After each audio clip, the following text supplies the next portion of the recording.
Сенсация. Трамп объявил, что сделка по Гренландии практически готова. Никаких военных действий не будет. Все довольны. Можно успокоиться. Это было очередное преувеличение или попытка красиво выйти из неудобной ситуации. Тайну знают только двое. Трамп и его главный поклонник генсек НАТО Марк Рютте. Это он смог уговорить всех. Трамп пообщался с миллиардерами на форуме в Давосе, поздравил их с рекордными доходами и признался, что он диктатор, но иногда так нужно. Путин согласился войти в Совет мира Трампа за $1 миллиард. Но есть одно «но» – наличных у Путина на это нет. Гигантские волны и ветер. Шторм Гарри обрушился на страны Средиземноморья. А теперь об этом подробно и по делу. Это один день. Не забудьте подписаться и поставить лайк этому видео.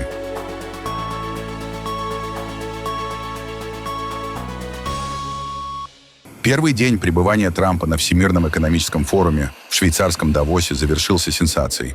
Буднично спускаясь по лестнице из комнаты для встреч, президент США объявил, что сделка о будущем Гренландии готова и устраивает всех. Господин президент, как вам удалось заключить эту сделку? Это действительно очень хорошая сделка для всех. Это сделка, на которую люди буквально набросились. Она фантастическая для США. Мы получаем все, что хотели, включая, и это особенно важно, реальную национальную и международную безопасность. Можете рассказать какие-то детали, пожалуйста? Детали сделки будут опубликованы довольно скоро. Посмотрим. Сейчас она уже частично реализуется, но продвинулась очень далеко. Она дает нам все, что нам было нужно. Рютте – великий лидер. Он – генеральный секретарь и представляет другую сторону, которая на самом деле во многом и мы тоже. Потому что, как вы знаете, мы очень важный член НАТО. Я сделал для НАТО очень многое, и это действительно приятно. Это сделка, которой довольны абсолютно все. Включает ли эта сделка по-прежнему владение Соединенными Штатами Гренландией, как вы ранее говорили, что хотели бы? Это долгосрочная сделка. Абсолютно долгосрочная. Я думаю, она ставит всех в очень выгодное положение. Особенно с точки зрения безопасности, полезных ископаемых и всего остального. Это максимальная долгосрочная сделка. На какой срок рассчитана сделка, господин президент? Бессрочно. У нее нет временных рамок. Это навсегда. Предусмотрены ли какие-то финансовые выплаты? Она подписана навсегда. Будут ли деньги? Это сделка навсегда. Нет никаких денег. Понимаете, сейчас люди работают над этим, они прямо сейчас прорабатывают детали сделки. Но это то, что называется бессрочной сделкой. Это навсегда. Вы говорили, господин президент, что вас беспокоит возможность того, что Россия может попытаться захватить Гренландию. Если вы опасаетесь, что Путин может сделать нечто подобное, зачем приглашать его в ваш Совет мира? Потому что мы хотим видеть всех. Мы хотим, чтобы были представлены все страны. Страны, где у людей есть контроль, есть власть. Тогда у нас никогда не будет проблем. Это величайший совет, который когда-либо собирался, и все хотят в него войти. Да, там есть некоторые спорные фигуры, но это люди, которые умеют добиваться результата. Это люди с огромным влиянием. Если посадить в совет одних младенцев, толку от этого не будет. Так что он, Путин, был приглашен, он принял приглашение. Многие приняли. Я не знаю никого, кто бы отказался. Это будет потрясающе. Думаю, Совет мира станет самым престижным советом из всех, что когда-либо существовали. И он сделает ту работу, которую должна была сделать ООН. И мы будем работать с ООН. Но Совет мира будет особенным. У нас будет мир. Все началось с Газы, с Ближнего Востока. У нас есть мир на Ближнем Востоке, колоссальный мир. Никто не думал, что это возможно. И этого удалось добиться благодаря устранению иранской ядерной угрозы.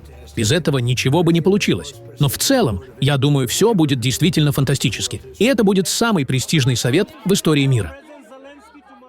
Президент США выступил с речью на Международном экономическом форуме в Давосе. Сначала Трамп потребовал от Дании немедленно уступить ему Гренландию, которую он назвал куском льда, самой незащищенной территорией, островом, который Америка защищала от нацистов и вернула Дании. Но потом американский лидер слегка смягчил риторику и уже на встрече с президентом Египта заявил, что ничего такого в виду не имел. Воевать против союзников США не станут. Посмотрим, как все сложится. Военный вариант не рассматривается. Я не думаю, что он понадобится. Правда, не думаю. Хорошо. Думаю, люди будут руководствоваться здравым смыслом. Они примут наилучшее решение. В своей социальной сети Truth Social Трамп признался, что одним из политиков, повлиявших на его мнение, стал генеральный секретарь НАТО Марк Рютте. По итогам очень продуктивной встречи, которую я провел с генеральным секретарем НАТО Марком Рютте, мы сформировали основу будущего соглашения в отношении Гренландии и, по сути, всего арктического региона. Это решение, в случае его окончательного оформления, станет отличным для Соединенных Штатов Америки и всех стран НАТО. Исходя из этого взаимопонимания, я не буду вводить тарифы, которые должны были вступить в силу 1 февраля. В настоящее время продолжаются дополнительные обсуждения, касающиеся проекта «Золотой купол», в его применении к Гренландии. По мере продвижения переговоров будет представлена дополнительная информация. Вице-президент Джей Ди Венс, государственный секретарь Марко Рубио, специальный посланник Стив Уитков, а также другие лица по мере необходимости будут отвечать за переговоры и напрямую докладывать мне. Благодарю за внимание к этому вопросу. Когда я смотрю на то, что происходит с Гренландией, я задаюсь вопросом, потому что я хочу Гренландию из соображений безопасности. Мне она нужна ни для чего другого. У нас и так столько редкоземельных ресурсов, что мы не знаем, что с ними делать. Они нам не нужны ни для чего еще. А если говорить о Гренландии, там нужно пройти примерно 25 футов льда вниз, чтобы до них добраться. Это не то, чем многие захотят или смогут заниматься. Нет, здесь речь идет именно о безопасности. И могу сказать одно о Марке. Он хочет безопасности. И он хочет безопасности для всех нас. Мы являемся членом НАТО. Он хочет безопасности для НАТО и не только. Я хочу еще раз поблагодарить вас за то, что вы сделали после вступления в должность в январе Трамп-47, фактически заставив Европу и Канаду по-настоящему активизироваться. Это привело к огромному успеху, которого мы добились в Гааге с уровнем 5%, что имеет решающее значение для нашей обороны и для выравнивания с тем, сколько платят Соединенные Штаты. Эта проблема существовала еще со времен Эйзенхауэра. Я всегда говорю европейцам, вы полностью привержены НАТО. Но есть один раздражающий фактор. Европейцы платили не столько, сколько платили США. И мы это решили. И это крайне важно, потому что нам нужны эти средства, чтобы защищать себя. Есть одна вещь, которую я услышал в ваших словах вчера и сегодня. Вы не были абсолютно уверены, что европейцы придут на помощь США в случае нападения. Позвольте сказать вам, они придут. И они уже делали это в Афганистане. Как вы знаете, на каждых 2 американцев, отдавших свои жизни, приходился один солдат из другой страны НАТО, который не вернулся к своей семье, из Нидерландов, из Дании и особенно из других стран. Так что вы можете быть абсолютно уверены, если когда-нибудь Соединенные Штаты окажутся под атакой, ваши союзники будут с вами. Безусловно. Это абсолютная гарантия. Я очень хотел вам это сказать, потому что это важно. Мне больно, если вы считаете иначе. И под вашим руководством этот альянс сильнее, чем когда-либо. Министр иностранных дел Дании Ларс Лёке Расмуссен заявил, что считает позитивным заявление президента США Дональда Трампа о том, что Соединенные Штаты не будут применять силу для получения контроля над Гренландией, несмотря на то, что стремление Трампа заполучить остров остается неизменным. Напомним, Дания в последний момент отказалась от участия в Давосском форуме. После этой речи стало совершенно ясно, что амбиции президента Трампа остаются неизменными. Разумеется, если рассматривать это отдельно, позитивным является то, что было сказано. Он не намерен применять военную силу. Безусловно, это следует зафиксировать. Мы, разумеется, продолжим и дипломатический трек, о котором договорились во время нашего визита в Соединенные Штаты на прошлой неделе. Дания соблюдает свои договоренности. И та договоренность, которую мы достигли в Вашингтоне на прошлой неделе с его вице-президентом Венсом и государственным секретарем Рубио, заключается в том, что мы начнем переговоры на высоком уровне, чтобы посмотреть, сможем ли мы учесть американские обеспокоенности. Обеспокоенности, к которым, как я понимаю, президент также обратился в этой речи, таким образом, чтобы это уважало наши красные линии.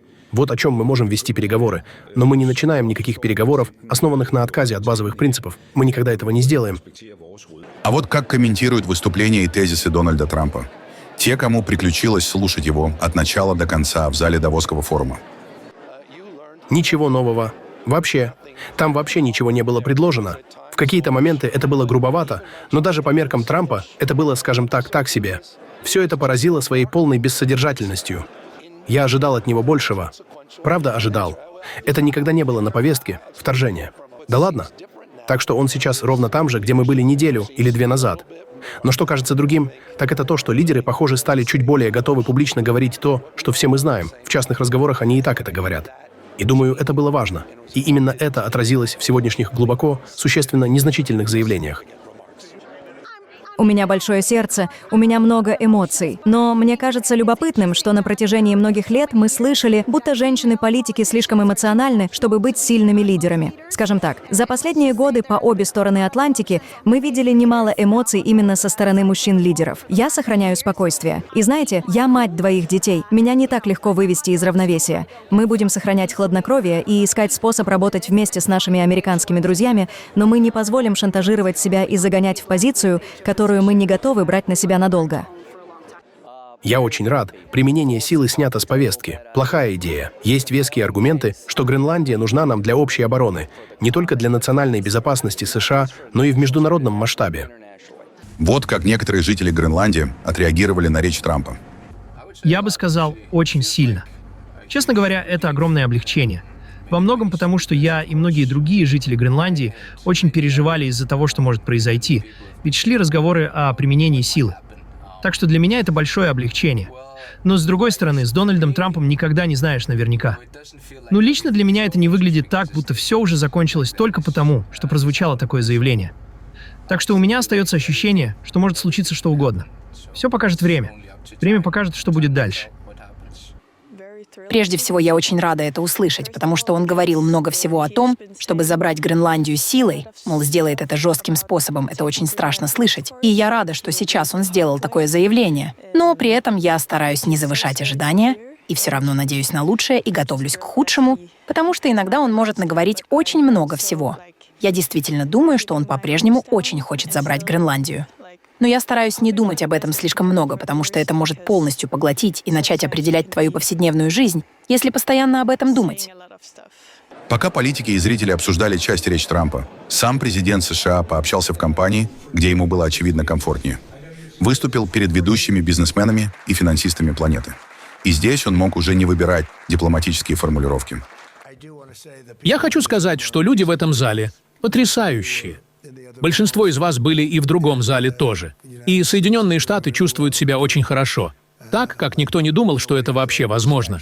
Во всяком случае, не так быстро. Прошел всего год. Ровно год, если задуматься. Время летит. Это 25%. Это большой срок. Об этом сообщали даже люди, которые не являются поклонниками Дональда Трампа. Возможно, это был лучший первый год любого президента. Думаю, с точки зрения того, чего мы добились, так вполне может быть. Мы сделали очень многое, включая завершение 8 войн. Осталась одна. Я думал, что она будет одной из самых легких, а она оказалась одной из самых сложных. Но, как я уже говорил, от 25 до 30 тысяч человек погибают каждый месяц. Это абсурд. И я думаю, мы близки к решению. Здесь Джаред, здесь Стив Уитков, здесь много людей, которые над этим работают, и они проделали хорошую работу. Это могло уйти в такую ситуацию, где нас бы здесь не было. Все выходило из-под контроля. Но я думаю, мы это урегулируем. Так что, с точки зрения ваших инвестиций, у вас все в отличном состоянии. Я даже никого не спрашиваю, как у вас дела сейчас. Такое ощущение, что все зарабатывают кучу денег. О, смотрите, кого я вижу. Тим. Привет, Тим Кук. Он принес нам 650 миллиардов долларов. Можете себе представить? И это он собирается инвестировать. И, думаю, в итоге будет еще больше. Он великолепен, и он действительно молодец. Ты проделал отличную работу. И в этом зале так много людей, которые проделали отличную работу. Не знаю, сколько сделали лучше, чем Тим, но некоторые прямо рядом с тобой. Вам лучше шевелить задницей, говорю вам. И все вкладывают деньги в Соединенные Штаты, а занятость у нас зашкаливает. Я на днях сказал «Слава Богу за роботов», потому что у нас никогда не будет достаточно людей, чтобы управлять всеми этими объектами, которые сейчас строятся. И я думаю, что роботы станут очень большим бизнесом. Удивительно, большим. Но они нам понадобятся. Они нам нужны. У нас страна, которая становится очень безопасной. У нас лучшие показатели преступности за всю историю. За всю зафиксированную историю. Возможно, 100 лет назад было лучше, я не уверен. Но зафиксированная история — это 67 лет. И за эти 67 лет показатели лучшие. И это при том, что в стране все еще много людей, которым здесь быть не положено. И мы их выводим. И прекрасная вещь в этом большом, красивом законопроекте, который мы только что приняли, заключается в том, что раньше у вас было 2-летнее окно, чтобы этим воспользоваться. Теперь у нас 10 лет, что, не хочу вам говорить, означает, что люди будут тянуть время. Так что в каком-то смысле я этого не хотел. Я называю это не очень хорошо, но в конечном итоге это хорошо.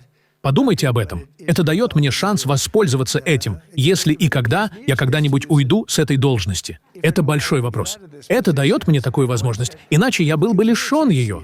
Это было бы ужасно, правда? Но, пожалуй, самое главное и важное из уст Дональда Трампа прозвучало уже в конце его общения с миллиардерами и миллионерами на форуме в Давосе. У нас была хорошая речь. Мы получили отличные отзывы. Я не могу в это поверить. Мы получили хорошие отзывы на эту речь. Обычно они говорят, что он ужасный диктатор, что я диктатор. Но иногда диктатор нужен. Но в этот раз они этого не говорили. И нет, это здравый смысл. Все основано на здравом смысле. Знаете, это не консервативно и не либерально, и не что-то еще. Это в основном на 95% здравый смысл. И именно это у нас есть. Владимир Путин очень своеобразно принял приглашение в Совет мира Дональда Трампа с входным билетом в $1 миллиард. Он согласен заплатить его из замороженных российских активов, которыми Россия лишена права распоряжаться по совсем немирному поводу, из-за развязанной Путиным войны против Украины. Более того, Путин заявил, что якобы готов даже отправить оставшиеся средства на восстановление пострадавших от войны территорий. Но не уточнил, находящимся под чьим контролем. Хотел бы прежде всего поблагодарить президента США за это предложение. Мы всегда поддерживали и поддерживаем любые усилия, направленные на укрепление международной стабильности. Отмечаем также и вклад действующей администрации США в поиске решения по урегулированию украинского кризиса.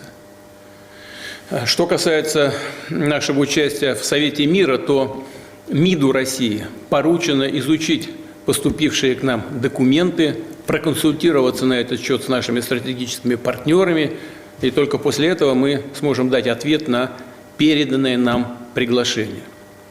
До решения нами вопроса об участии в составе и в самой работе Совета мира, учитывая особые отношения России с палестинским народом, мы могли бы, я думаю, направить в Совет мира $1 миллиард США из замороженных еще при прежней администрации США российских активов. Кстати, оставшиеся средства из наших же замороженных в США активов можно было бы использовать и на восстановление территорий, пострадавших в ходе боевых действий после заключения мирного договора между Россией и Украиной. Такая возможность также обсуждается нами с представителями администрации США. Если сравнить это со стоимостью приобретения Соединенными Штатами Аляски, то цена за Гренландию была бы где-то там 200-250 миллионов долларов. Если сравнивать с тогдашними ценами на золото, эта цифра была бы больше, наверное, к миллиарду. Но я думаю, что Соединенные Штаты потянут и эту цифру. А главное, что у Дании и Соединенных Штатов тоже есть свой опыт на этот счет. По-моему, в 1917 году Дания уже продала, Соединенные Штаты купили Виргинские острова. Так что такой опыт тоже существует. Кстати говоря, Дания всегда относилась к Гренландии как к колонии и довольно жестко, если не сказать жестоко, к ней относилась. Но это уже дело другого порядка, вряд ли сейчас это кого-то интересует. Но нас точно это не касается. Китай ответил на критику вокруг строительства нового посольства в Лондоне. В Пекине заявили, что проект полностью соответствует международным правилам и британским законам. Накануне власти Великобритании дали разрешение на строительство. Новое здание станет крупнейшим китайским посольством в Европе. После этого с резкой критикой выступили отдельные британские и американские политики. Они заявили, что объект может использоваться для разведки и слежки. В МИД Китая эти обвинения отвергли и подчеркнули: все процедуры согласования прошли по установленным правилам. Китай всегда рассматривал заявки на планирование помещений британского посольства в Китае в соответствии с Венской конвенцией о дипломатических сношениях и соответствующими законами и нормативными актами. Оказание поддержки и содействия строительству дипломатических представительств является международным обязательством принимающего государства. Проект планирования и дизайна нового здания посольства Китая в Великобритании является высококачественным предложением, а его подача и одобрение полностью соответствуют международной дипломатической практике, а также местным законам и процедурам. Шторм Гарри обрушился на побережье Средиземного моря, затронув Испанию и юг Италии. В Каталонии мощные волны высотой до 2,5 метров накрыли прибрежные районы недалеко от Барселоны. Власти закрыли пляжи и призвали жителей держаться подальше от берега. Ранее в регионе сильные ливни привели к железнодорожной аварии. Погиб машинист, несколько пассажиров получили тяжелые травмы. Тем временем в Италии циклон вызвал масштабные разрушения. В Палермо пожарные провели ночные поисково-спасательные операции в Марине Аринелло, где штормом были сорваны яхты и затоплен автомобиль. Всего за 3 дня экстренные службы выполнили более 1500 спасательных операций. Наиболее сложная ситуация сложилась на Сицилии, а также в Сардинии и Калабрии.